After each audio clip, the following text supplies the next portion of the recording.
Now, the South Plains first news in high definition. This is KCBD News Channel 11 at 10. Good evening, and thank you for joining us. A former Lubbock State School employee accused of killing two of his co-workers was back in court today, this time for a hearing to consider whether his trial should be moved out of Lubbock. Attorneys for 61-year-old Mickey Patterson say he cannot get a fair trial here in Lubbock. Patterson is on trial for capital murder. He is accused of murdering Peggy Merriman and Kay Harrelson back in August of 2006. The two women went missing from the Lubbock State School where they worked. Harrelson's body was recovered 11 days later, but the body of Peggy Merrison wasn't found until last year. Patterson's attorneys say after years of media coverage and massive search efforts that the Patterson trial should be heard elsewhere. Now, while there was no decision today, they hope to have a decision by next week. A 4-year-old girl clings to life tonight at University Medical Center after an incident in central Lubbock this afternoon. The girl's mother called 911 after finding her daughter unresponsive with a jump rope around her neck around 1 o'clock this afternoon. KCBD News Channel 11's Michael Slaughter joins us live now from the hospital with more. Michael? Well, Karen and Abner, it was an emotional day for the child's family and neighbors and a busy one for police as they try to figure out what exactly happened to this little girl. Apparently, she reported to her mother that she was tired, going to go to her room, take a nap. But when the girl's mother came in 5 minutes later, found her with a jump rope around her neck and unresponsive. Police say her mother called 911, thinking her daughter was dead. Upon arrival, we found that a 4-year-old female was in critical condition, transported to UMC. But with police came the medical examiner and detectives lining the usually quiet street. The girl's mother was visibly shaken as she talked with investigators. Police say the injuries may have been accidental, but they weren't ruling anything out. Anytime that a juvenile of this age, that anything happens, especially something that could cause death, then we're going to devote our full resources to it, finding out what happened. Across the street, neighbors like Jennifer Williams looked on, concerned. Just worried that everything's going to be okay with her and God be with her. Williams says her children play with the girl all the time. She's a real sweet little girl. She loves my daughter, Alyssa, and she just plays with her, and she likes to come over, and they have really good kids. They seem like a really nice family. Now, police would not release the child's name, but again, she remains in critical condition here in the pediatric ICU unit at UMC, and we'll bring you the very latest details as soon as we get them online at kcbd.com. Karen and Abner. Thank you, Michael. A Littlefield man died early Tuesday in a one-car rollover in Lamb County, and earlier this evening, friends and family held a prayer vigil in his honor. 20-year-old Garrett Eppinga lost control of his truck when he was heading west on Highway 54. The truck rolled several times. Eppinga was thrown from the truck and died on the scene. Police are still looking into the accident and believe speed was a factor. The elderly woman who was daringly rescued from her burning home last week is improving. 72-year-old Danielle Anderson is now listed in serious condition at UMC tonight. Anderson's home, you remember, caught fire after a lamp accidentally fell onto a bed. Dunbar School Administrator Jason Skelton ran into that burning house to rescue her. At the time, Anderson was taken to UMC for smoke inhalation and burns. Texas A&M started the motions to leave the Big 12 earlier this week, and this has many asking, what is the fate of the Big 12 and what does it mean for Texas Tech? Earlier today, Tech Athletic Director Kirby Hocutt spoke out about A&M's departure, and KCBD News Channel 11 Sports Director Pete Christie has the latest on that. Pete? Well, Karen and Abner, with Texas A&M's impending departure from the Big 12, the question is, will there be a domino or ripple effect? And will others like Oklahoma, Missouri, and Oklahoma State leave the conference? What is Texas Tech's stance on the Big 12?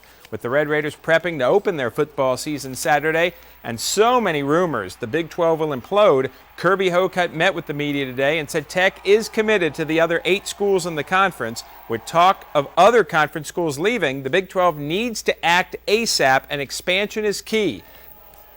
Big 12 has to work to add another one. Another school may leave the conference, so what is Tech's position? Our commitment to we're in a nervous position, and our commitment to each other face to face is that preservation of the Big 12 Conference is what we all need and what we desire. But at the same time, to look at how vulnerable the landscape feels at this given moment. You cannot deny that. So is it a concern? Yes. That's why I believe we have to get back to 10 members as soon as we can, so we can solidify that we are together and we'll have a lead going forward. And coming up later, text plans in case the Big 12 does dissolve. That and more when I join you later in sports. Karen and Abner. The latest information shows that drought across Texas is not letting up, as the state's drought map paints a grim picture of the situation here in Texas. More than 4/5 of the state is in the worst drought stage. That is yet another record for the amount of parched land in the state as heat and lack of rain persist. On average, Texas received under an inch of rain this past July, the hottest month ever on record. And you know, the drought has an effect on agriculture, the wildlife, economy. It seems like it's a ripple effect. And now we're hearing that the drought may continue through November.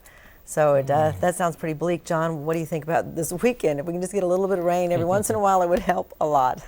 Oh, it is going to improve this weekend, you know, not looking at the long term, but for the immediate future, we have a front coming through. It should drop our temperatures, believe it or not, into the 80s.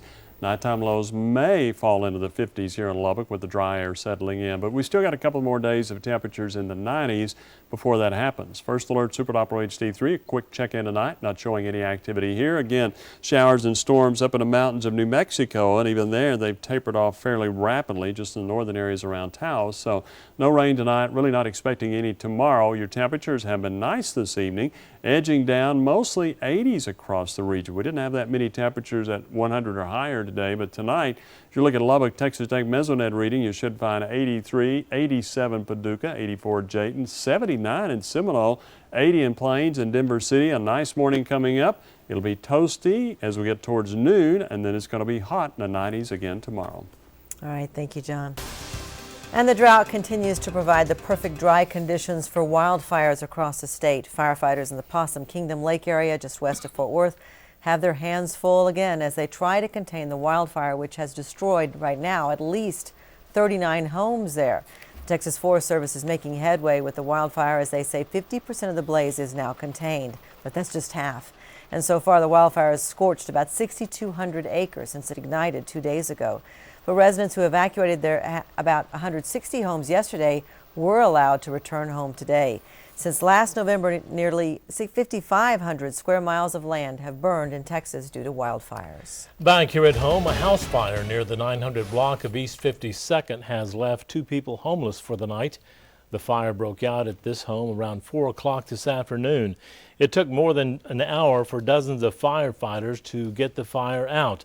Now, no one was home at the time, but witnesses say they heard a loud pop and then saw thick smoke. I could hear a dog, so we broke down the fence. Me and this guy broke down the fence, got the dog out. The dog ran out, tried to get the fire out, but apparently the wire hose couldn't stand to the fire. You know, it's too much fire, so we tried to do as much as we could, and that's all we could do. So there was a dog inside the home, but as you can see, it escaped and it's okay.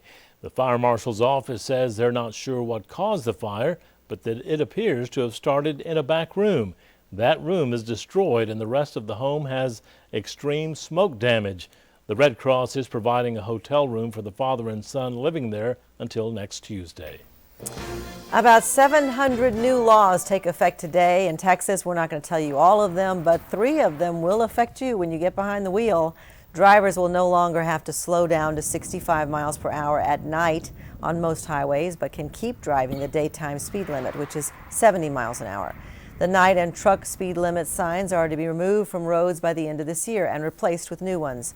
And tow trucks have been added to the slow down and move over laws. So if a tow truck is off to the shoulder doing their job, picking up a vehicle and stuff, now the folks have to reduce their speed limit to 20 below the posted speed limit as well, or move over into the left passing lane. For a full list of the new state laws, just head over to kcbd.com. And speaking of KCBD.com, today we have been running a web poll about the new state laws. We asked, which of the new state laws do you think is least necessary? Coming in at number 1 with 32% of the vote is prohibited possession of tire deflation devices, otherwise known as caltrops. And coming in at number 2 with 11% is a handgun, knife, or club can be carried in a watercraft with the owner's permission. And if you would like to join the discussion about the new state laws, go to KCBD News Channel 11's Facebook page.